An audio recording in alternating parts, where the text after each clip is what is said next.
Hey Facebook friends, it's Christy here. Happy Thursday. I hope you're all doing well today and have a smile on your face. So this morning I watched a live video of one of my mentors, Ray Higdon. If you don't follow Ray Higdon, you absolutely should.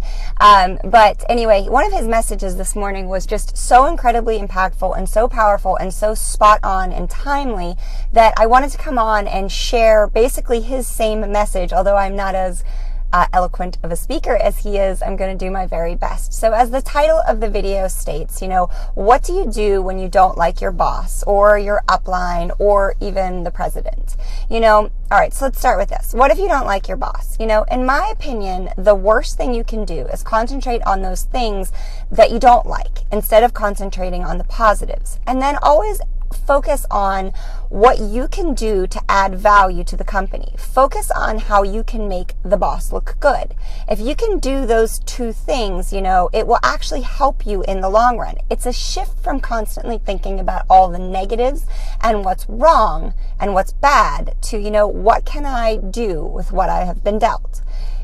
So what can happen when you stop bad-mouthing the boss? Some of your coworkers will continue to want to drag you into their negativity, and you also might lose favor with them for being someone who is not going to bad-mouth the boss anymore. But, if you want to be mediocre and you want to hang out at the cooler and be nothing but negative and complain, your situation isn't going to get any better.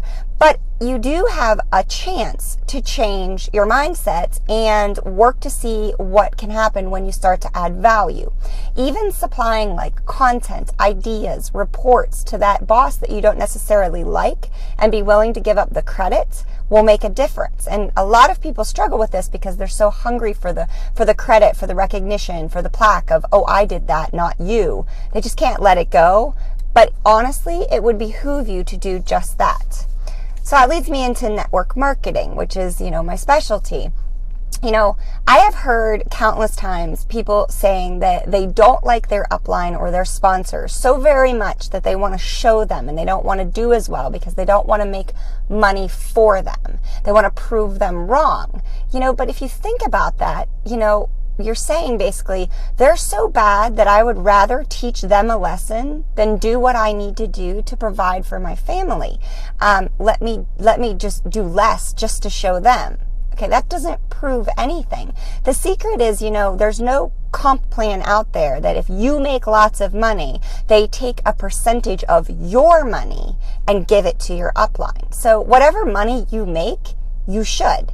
And yes, your upline sponsor will benefit from that, but who cares? That has nothing to do with you, your family, your bills, your needs, your goals, or your desire.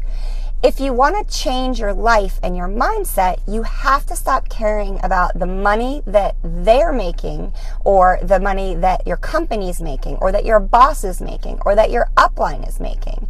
Don't desire the downfall of others, whether you're connected to them or not, which leads me to the third one.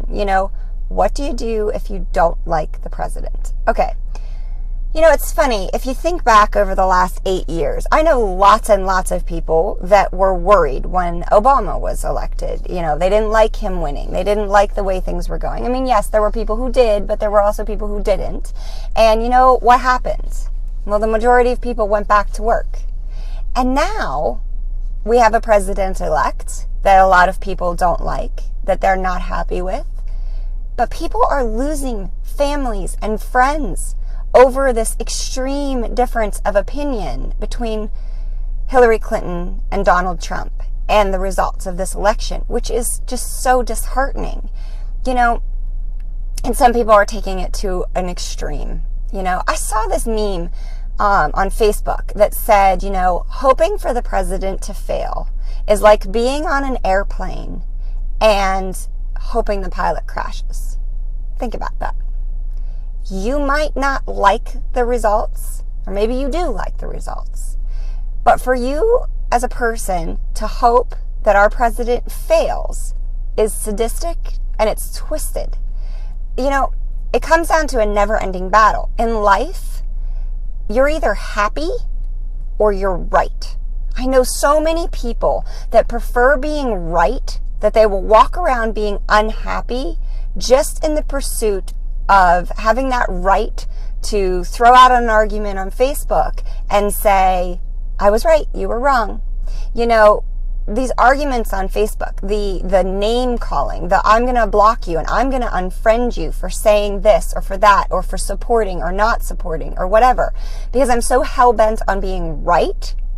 Whichever way you feel about the election, really think about that.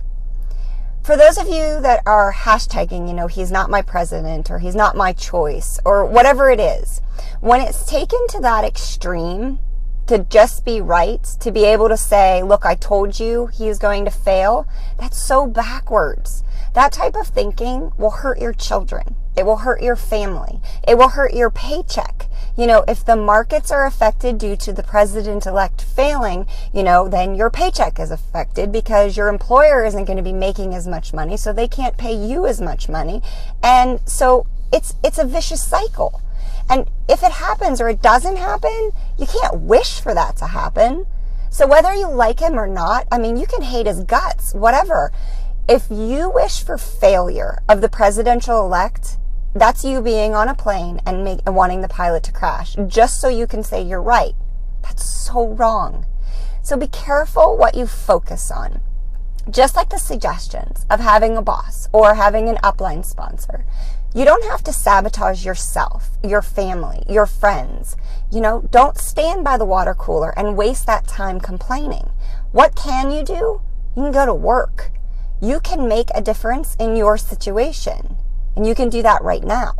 You know, I really, truly hope that this message helps you out and is received in the way that it was intended and not some odd, you know, negative way, because I do truly care. And I want to help people. I don't care who you voted for, who you work for, what company you're in. It doesn't matter. I want to help you to not care so much about being right, but to care about being happy. I know that when you focus on the things you want in life, you can be happy.